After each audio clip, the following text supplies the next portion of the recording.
Bienvenue sur ma chaîne, je suis Christina, coach de vie et clairvoyante, et dans cette vidéo, on va parler de la nuit noire de l'âme.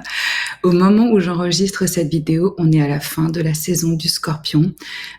Pardon, les derniers mois pour moi ont été hyper intenses et transformateurs, et ça m'a ramené aux nuits noires de l'âme que j'ai eues en 2018 et 2019, et donc je me suis dit que c'était une bonne idée de faire une vidéo où on va parler justement de qu'est-ce que c'est, hein, comment est-ce que ça se déclenche, les symptômes associés aux nuits noires de l'âme, comment les traverser et ce que moi j'ai appris à travers ça. Je dirais pas que là, ce qui s'est passé pour moi, c'est une nuit noire de l'âme, mais c'est pas loin.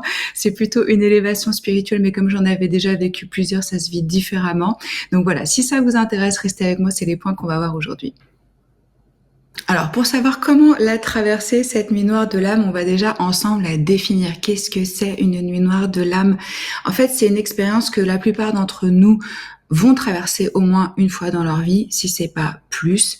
Elle suit généralement un événement qui bouleverse, un événement dramatique, comme la perte d'un être cher, un burn-out. Ça a été le déclencheur pour moi en 2018. Une relation qui se termine, un divorce, le diagnostic d'une maladie, des événements comme ça. Personnellement, j'appellerais plutôt ça une nuit noire de l'ego. Parce que l'âme, elle n'a pas besoin de mourir à elle-même. Elle est lumière en soi. Qu'est-ce qui meurt? C'est des identités. Donc l'ego, dans le sens création identitaire de notre persona, de notre personnalité. C'est pour ça que je pense que ce serait plus juste vraiment d'appeler ça une nuit noire de l'ego qu'une nuit noire de l'âme. Hein, l'âme, elle n'a pas besoin de mourir à elle-même. C'est des parties de notre ego, de notre identité qui sont amenées à mourir, à être transcendées. Une nuit noire de l'âme, elle est généralement décrite comme une période vraiment intense de souffrance, de chagrin qui va altérer l'identité d'une personne. Les principales émotions qu'on va ressentir dans une nuit noire de l'âme ou de l'ego, selon comment vous voulez l'appeler après cette vidéo, c'est le désespoir, la peur, l'abattement, une désorientation générale dans la vie. On a l'impression en fait que le sol sous nos pieds se transforme en sable mouvant et que quand on essaie de bouger, de s'activer, de forcer, juste on s'enfonce. Et il y a comme soudainement plus rien n'a de sens, quoi. On se pose des questions, enfin tout ce qu'on aimait avant, tout ce qui nous enthousiasmait, tout ce qui nous motivait, ça nous touche plus. C'est vraiment l'écrivain Joshua Press, il décrit de la façon suivante. Il dit: la nuit noire de l'âme est une étape du développement personnel au cours de laquelle une personne subit une transition difficile et significative vers une perception plus profonde de la vie et de sa place dans celle-ci. Donc ça vous met vraiment face à des questions existentielles profondément. Et on devient dans ces phases-là intime avec la peur, le désespoir, l'impuissance réellement. Et c'est à partir de là que se produit une renaissance de soi. Donc ça, c'était pour décrire un peu qu'est-ce que c'est. Alors, comment est-ce que ça se déclenche? Bon, on a vu que ça peut subvenir après un événement dramatique, mais figurez-vous que ça peut aussi subvenir suite à un succès, un accomplissement, une réussite. C'est-à-dire que, par exemple, vous espériez atteindre tel poste, telle promotion, tel type de revenu ou de salaire dans votre vie ou telle relation. Et une fois que vous accédez à ça, vous vous rendez compte que ça vous apporte pas ce que vous aviez imaginé. Ça provoque pas le changement que vous aviez espéré. Et ça déclenche une période vraiment de remise en question sur ses croyances et sur le but même de sa vie. Alors, une grande partie du monde a connu une nuit noire de l'âme à travers la pandémie du Covid. Ça a été une nuit noire collective. Notre mode de vie normal, il s'est soudain arrêté. Il y a eu vraiment une peur palpable. Et bien que cette expérience, elle a été éprouvante, de nombreuses personnes ont exprimé le fait que ça avait changé leur vie et pour le mieux. On va voir maintenant quels sont les symptômes. Alors, chacun va vivre une nuit noire de l'âme ou de l'ego différemment, il faut le savoir. Mais les symptômes qui peuvent être courants, c'est les suivants. On va se sentir désorienté dans sa vie. On va avoir un manque de stabilité, hein, et un manque de direction. C'est-à-dire qu'on voit plus, on voit plus. On va éprouver un sentiment profond de peur, d'anxiété aussi, même de désespoir et de déconnexion avec tout ce qu'on croyait auparavant, avec ce qui... C'est-à-dire que maintenant, on va remettre en question, on va douter de pratiquement tout, quoi. Et ce qui nous paraissait important avant, ça va peut-être même devenir d'une certaine façon risible, futile, ridicule, faux, en carton. Il y a cette notion de shift, quoi, de perception réellement, hein. Donc ça amène aussi qu'on perd confiance en soi, on perd confiance dans la réalité, on peut avoir des crises de foi, pas des crises de foi, mais des crises dans ce qu'on croit, hein, dans le plan supérieur ou dans le divin, hein, si on était par exemple adepte d'une certaine religion, ou comme je vous disais par rapport à nos valeurs. Donc remise en question de Dieu, de l'univers, etc. On peut avoir des symptômes aussi, il faut le savoir, des douleurs physiques, comme on est en train de changer vraiment au niveau même de notre ADN, de notre énergie, de notre identité. Ça peut être dur aussi sur le plan physique, donc on peut se retrouver avec des douleurs que les médecins classiques, ils n'arrivent pas trop à expliquer. On peut aussi, comme je vous disais, ce qui nous inspirait, ce qui nous motivait auparavant, ça nous semble dérisoire. Alors la question qu'on peut se poser, c'est est-ce que c'est pas une dépression en fait, hein? Vous êtes le seul à pouvoir répondre à cette question, mais d'après mon expérience, la dépression, elle a généralement pas le même choc soudain qu'apporte une nuit noire de l'âme. En fait, je crois que de nombreuses personnes diagnostiquées dépressives, hein, elles pourraient en fait traverser une nuit noire de l'âme, surtout si celle-ci a commencé par une expérience bouleversante plutôt que par un sentiment progressif de malaise. Donc c'est ça qu'il faut voir en fait, hein. Est-ce que ça s'est installé petit à petit, que ça fait longtemps que je suis dans une forme de détachement, de tristesse, etc. Ou est-ce qu'il y a eu un événement déclencheur qui remet tout en question? Mais qu'il s'agisse d'une dépression ou d'une nuit noire de l'âme, si vous voulez, les techniques d'adaptation, elles restent très similaires, hein. Une pratique spirituelle d'acceptation et de présence va être extrêmement utile dans les deux cas. Donc, les conseils que je vais vous donner aujourd'hui, vous pouvez l'utiliser dans les deux cas aussi si vous vous sentez en dépression. Alors, comment la traverser, cette nuit noire de l'âme? Qu'est-ce qu'on fait quand on est là-dedans? Il faut savoir que c'est une période de profonde transformation, hein, au niveau vraiment intérieur, cellulaire, au niveau de votre conscience, hein. Et c'est une sorte de mort au sens égoïque du terme. Vous traversez à ce moment-là un processus d'éveil, un processus d'élévation spirituelle.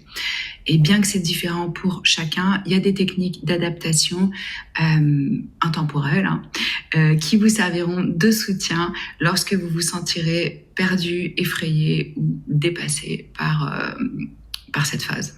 Je pense qu'en fait, il faut voir un petit peu cette période comme l'hiver, un temps pour le repos, pour la régénération, pour l'introspection. Donc, ça va pas être le moment pour forcer, se débattre et fuir vos ressentis. En fait, vous êtes poussé à vous asseoir avec vous-même, à l'introspection, à l'abandon, à l'immobilité. Donc, c'est au contraire un temps pour vraiment tourner votre regard à l'intérieur de vous-même et comprendre ce qui se passe en vous, observer, vous mettre à l'écoute de votre âme parce qu'elle veut vous dire quelque chose. Et c'est important de prendre ce temps pour se mettre à l'écoute parce que les réponses, elles sont en vous. Souvenez-vous aussi que quand on résiste, ça persiste. Donc, il vaut mieux lâcher. Plus vous arrivez à entrer dans l'acceptation et plus le processus il sera fluide. Aussi, il y a rien qui est éternel. Donc, cette confusion générale, hein, que vous vivez, elle va passer aussi. Le premier point, donc conseil, c'est vraiment abandonner et s'en remettre. Hein. Vous pouvez avoir l'impression qu'il y a quelque chose que vous devez régler tout de suite pour que ça disparaisse, mais ça va rester un peu insaisissable. Hein. Ça va vous sembler toujours hors de portée en fait. Donc, s'abandonner à ce qui est, ça va être l'une des meilleures façons de traverser cette nuit noire. Acceptez continuellement ce qui vous cause des ennuis et vous pouvez utiliser des phrases comme je vais vous donner pour des affirmations, des suggestions que j'ai pour vous aider justement à rentrer dans une forme d'acceptation. Vous pouvez dire « je me rends à l'incompréhension ». Parce que vous n'allez pas comprendre ce qui vous arrive, pourquoi ça vous arrive. Donc c'est vraiment... moi, je sais que, donc comme je vous disais, ça a commencé en 2018 avec un burn-out où je commençais à avoir des idées noires parce que j'étais épuisée, quoi. Je travaillais comme une dingue, je bossais 10 heures par jour, je bossais le week-end, ma vie c'était mon travail. Imaginez que avant j'étais dans la publicité et j'étais directrice de création dans la publicité dans de grosses boîtes de pub où j'avais en charge des équipes. Et à un moment, avec cet épuisement, ma vie n'avait plus de sens, quoi. Je sentais vraiment que j'étais arrivée au stade où je me suis dit, enfin, j'avais des pensées du genre, si je meurs maintenant, tout le monde s'en fout. Quand je traversais la rue, j'imaginais qu'une voiture allait m'écraser. Pas par peur, mais par, c'est pas des images qui me venaient comme ça, des idées noires. Un non-sens, un vide. Donc, comme je l'ai déjà expliqué sur mon site, mais tout le monde n'a pas vu mon site, et peut-être dans certaines vidéos, j'en ai parlé aussi un petit peu dans ma vidéo sur les flammes jumelles, parce qu'après ce burn-out, donc crise identitaire par rapport à ma carrière, à mon travail, ma vie spirituelle était toujours là. J'ai eu mon premier jeu de tarot, j'avais 9 ans, mais c'est quelque chose que je gardais pour moi, qui était vraiment caché, secret, que je partageais pas. J'aurais jamais imaginé faire ce que je fais aujourd'hui, quoi, honnêtement. Même si j'ai toujours été absolument passionnée de psychologie, de philosophie, d'anthropologie, d'étudier l'âme, le cerveau, l'humain. Comment est-ce que ça fonctionne? Pourquoi est-ce qu'on ressent ce qu'on ressent? Et pourquoi on est là, quoi? Des grandes questions existentielles. Mais je suis arrivée un peu par hasard, quoi, dans la pub, si je puis dire. En plus, j'ai jamais eu de télé, j'ai même jamais aimé la publicité. J'étais un peu un ovni là-dedans, quoi, parce que j'arrivais avec des idées assez novatrices, parce que justement, j'étais pas du tout conditionnée, et puis j'avais même pas été formée à ça, quoi. J'avais pas fait une école de pub, ou vous voyez. Donc j'ai commencé comme directrice artistique, après je suis devenue directrice de création. Bref, j'ai monté très rapidement les échelons parce que j'étais quand même toujours à fond dans ce que je faisais. Mais je suis arrivée à ce burn-out. Et après ce burn-out, il y a eu la rencontre de ma flamme jumelle en 2019 qui là a été seconde nuit noire de l'ego qui m'a pété en deux, quoi. J'ai pas d'autres mots, ça m'a totalement révélée à ma mission de vie. Bon, revenons aux affirmations pour l'acceptation. Donc, je me rends à la compréhension. Oui, voilà, c'est ça que je voulais vous dire. C'est qu'en fait, tout ça, quand ça s'est passé, j'avais plus aucune idée du pourquoi, du comment, ce que je devais faire, où je devais être, qu'est-ce qui avait du sens. J'ai beaucoup prié, j'ai beaucoup forcé, je me suis beaucoup débattue. C'est pour ça que je vous incite vraiment à lâcher, à accepter. Si ça fonctionne pas, si ça bloque, c'est qu'il y a une raison. Moi, je forçais comme une dingue parce qu'en plus, je voulais partir de là où je vivais. Donc, j'essayais tout, il y avait rien qui marchait, je comprenais pas pourquoi. Jusqu'au moment où je m'en suis vraiment remis à Dieu, à l'univers. Et j'ai dit, faites ce que vous voulez de moi. Montrez-moi, je suis à votre service pour ce que vous pensez qui est bon pour cette terre et pour mon âme. Et là, les messages ont commencé à venir. Donc, pour dire que je vous conseille vraiment d'accepter de ne pas savoir, hein, parce qu'on ne sait pas à ce moment-là, de s'abandonner à laisser les réponses venir en leur temps. À un moment, ça va venir. Ça ne va pas être éternel ce que vous ressentez. Et ce trou noir dans lequel vous vous trouvez. Vous pouvez dire « j'accepte de ne pas voir le chemin tout de suite. Je m'abandonne à être, simplement. » Pour revenir avec cette image de sable mouvant, hein, vous voyez, quand on est dans des sables mouvants, plus on se débat, plus on s'enfonce. Donc vraiment,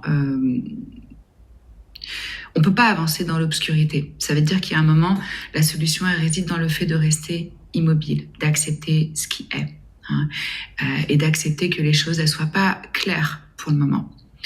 Donc essayez vraiment de vous dire et d'avoir confiance, hein, que là où vous êtes, c'est exactement là où vous devez être. Je sais que ça paraît dingue quand on est là-dedans, qu'on n'arrive pas du tout à se le dire parce qu'on se dit mais c'est quoi ce bordel? Vous avez rien à faire, hein. Retirez surtout tous les je dois, je devrais, il faut que. Arrêtez avec ça, hein. Vous n'allez pas en plus vous rajouter de la culpabilité par-dessus ce que vous vivez déjà. Donc, si vous avancez dans votre vie avec des il faut, je devrais, je dois, arrêtez. De toute façon, vous n'aurez pas le choix. Vous sentirez bien à un moment que ça ne fonctionne pas, que c'est pas ça le chemin, quoi. Alors, un des cadeaux de la nuit noire, c'est vraiment d'apprendre à vivre avec la polarité, avec la dualité de cette vie. C'est comment trouver la joie, la paix au milieu de la douleur et de la peur. Il ne s'agit pas d'attendre que les choses aillent mieux, hein, ou aient un sens, parce qu'à ce moment-là, il n'y en a pas, mais simplement d'être, et d'être vulnérable, et d'être présent pour votre vie. Le deuxième point qui peut vous aider, c'est pratiquer la présence. Alors, une nuit noire, elle peut vraiment engendrer des regrets sur les décisions passées et la peur de l'avenir. Donc, ça va être super important de rester dans l'instant présent. Quand vous pensez au passé, vous allez avoir des regrets, vous dire pourquoi j'ai fait ça, pourquoi j'ai fait ces choix. Donc, vous pouvez tomber dans une forme de mélancolie, de nostalgie, de tristesse et et quand vous êtes dans ce moment où il n'y a plus de perspective et que plus rien n'a de sens, évidemment, quand vous pensez à l'avenir, c'est crise d'angoisse, panique attaque, hein. Donc, ça va être vraiment comment est-ce que je peux revenir dans le ici et maintenant, me connecter à mon corps, me connecter à mes 5 sens et me focaliser sur un instant après l'autre. Cette crise, elle est là aussi pour vous apprendre et vous guider dans l'instant présent. Et c'est pas dans le passé ou dans l'avenir que se trouve la clé de ce que vous cherchez, qui va ouvrir la porte de cette lumière. Ça va être vraiment dans le présent. Et la magie de ça, c'est quand on revient dans l'instant présent, c'est le seul endroit où règne la paix. Lorsque vous êtes pleinement présent, conscient de simplement être, il y a un sentiment profond de connaissance divine en vous qui se fait, quoi. Même si vous pouvez pas vraiment mettre le doigt dessus, vous allez vous sentir connecté à quelque chose de plus grand. Donc peu importe ce qui s'est passé ou ce qui se passera, dites-vous tout va bien parce que je lâche, je me rends et j'accepte. Je vous conseille les enseignements d'Eckhart Tolle pour bien comprendre comment entrer dans le moment présent. Le troisième point pour traverser cette nuit noire, c'est devenir soi. Søren Kierkegaard, c'est un philosophe suédois qui a dit « La forme la plus commune de désespoir est de ne pas être ce que l'on est ». Donc, souvent, on se retrouve dans ces grandes crises existentielles parce qu'on n'est pas réellement qui on est. Et on n'écoute pas ces désirs profonds de son âme. Peut-être qu'on n'y a pas accès, peut-être qu'ils sont inconscients, peut-être qu'on n'ose pas les assumer, peut-être qu'on les refoule, selon. Donc, plutôt que d'essayer de survivre à cette nuit noire ou de la repousser, dans l'espoir que un jour elle va disparaître, ça va être important de se poser des questions qui vont vous aider à pratiquer et à développer un cadre justement conceptuel qui va vous servir pour le reste de votre vie. C'est vraiment, vraiment important de se poser des questions de qualité, axées sur la croissance lorsqu'on traverse des périodes difficiles. Par exemple, qu'est-ce qui doit naître en moi pour que j'ai la paix de l'esprit ? Je sais que pendant des années, moi, je ressentais comme si quelque chose en moi bouillonnait. Il y avait quelque chose qui voulait être, qui voulait naître, qui voulait exister, qui voulait je sais pas, je sentais comme un espèce de feu et il y avait une frustration parce que c'est comme si j'arrivais pas à accoucher de moi-même. Vous voyez ce sentiment de, ouais, il y a quelque chose qui voulait prendre forme et c'était long et c'était frustrant. Et j'arrivais pas à mettre le doigt dessus, quoi. Donc le processus sans guide, sans mentor, sans coach, ça peut être vraiment douloureux et solitaire. Alors moi, dans le travail que je fais, les lectures de tarot, elles permettent justement d'aller voir ce qui se passe sur le plan inconscient, ce que votre âme veut vous dire. Qu'est-ce qui bloque? Pourquoi votre âme est venue sur cette terre? Quelle est votre mission de vie? Quel est l'appel de votre âme? Ça, c'est pour les guidances. Et à travers ça, j'ai vraiment accès à des informations qui sont précieuses. Et par contre, en coaching, c'est un travail de libération interne. Là, je vous guide pour vous reconnecter à votre essence, à votre moi authentique, avec des outils qui sont puissants justement pour la libération et pour la réalisation de soi. Le coaching, c'est vraiment vous amener à vous libérer de ce qui vous a maintenu bloqué, petit, restreint. Donc, cette nuit noire, en fait, elle vous demande de vous pencher ce vers quoi votre âme veut évoluer. Un autre point, c'est se mettre à l'écoute. Pour se reconnecter à soi, il faut se mettre à l'écoute de ses émotions. Donc vous pouvez vous demander aussi souvent que possible dans la journée, qu'est-ce qui me ferait du bien en ce moment? Qu'est-ce qui pourrait me soulager? De quoi est-ce que j'ai réellement besoin? Donc ça va vous permettre de vous mettre à l'écoute de vos émotions, de vos sensations, de votre corps, de vous-même.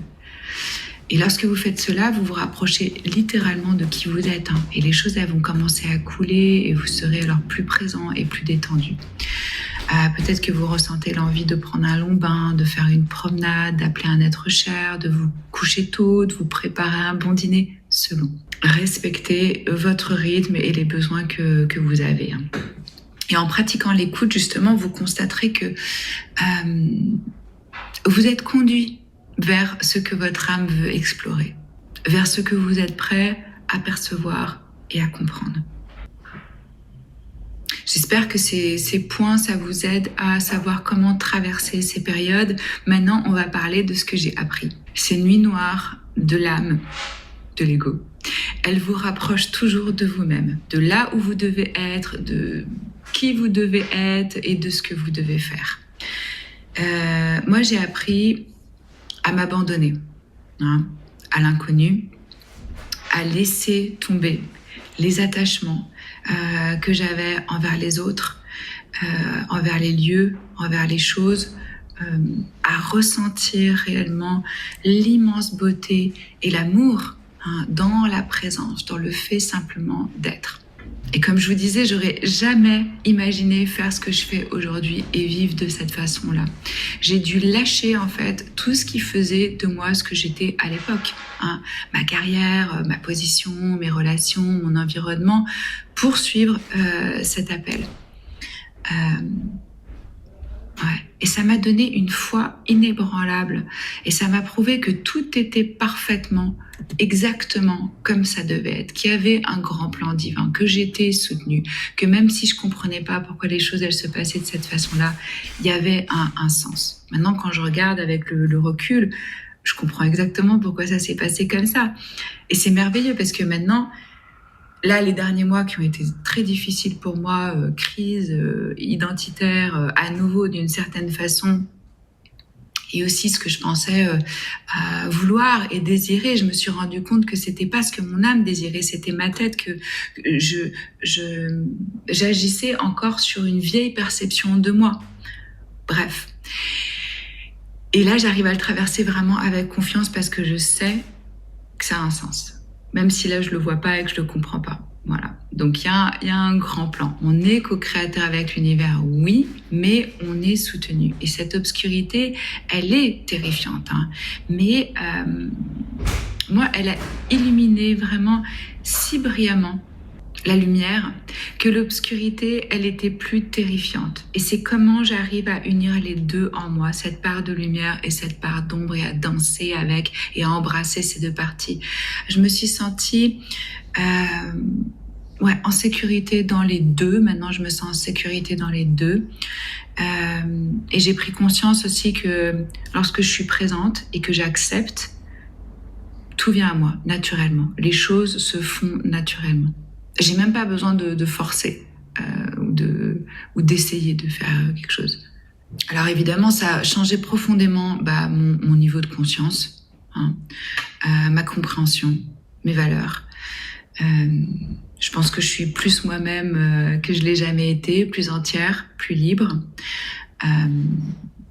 Aujourd'hui, je vis de ce que j'aime profondément. Je me sens à ma place. Je participe à la libération et à l'expansion, à l'élévation du collectif. Donc voilà, une nuit noire de l'âme, ça rapproche de l'endroit où vous devez être, où que ce soit. Et je rappelle, c'est vraiment différent pour chaque personne. Mais ça a énormément de valeur et d'utilité lorsque on peut se retirer, rester immobile et recadrer nos perceptions. Et c'est normal qu'on s'agite, qu'on perde espoir et qu'on ait peur. Parce que c'est justement à travers ça que la transformation, elle se fait. Dites-moi ce qui vous a servi, ce qui résonne, ce par quoi vous êtes en train de passer, comment vous collaborez avec la nuit noire. Dites-moi dans les commentaires. N'oubliez pas de me mettre un pouce en haut et de vous abonner si ça vous intéresse, et si vous voulez d'autres vidéos comme celle-ci. Sur ma chaîne, vous trouvez des vidéos de tarot et des vidéos de coaching. Je vous embrasse fort. La lumière est au bout du tunnel. Prenez soin de vous. À très vite.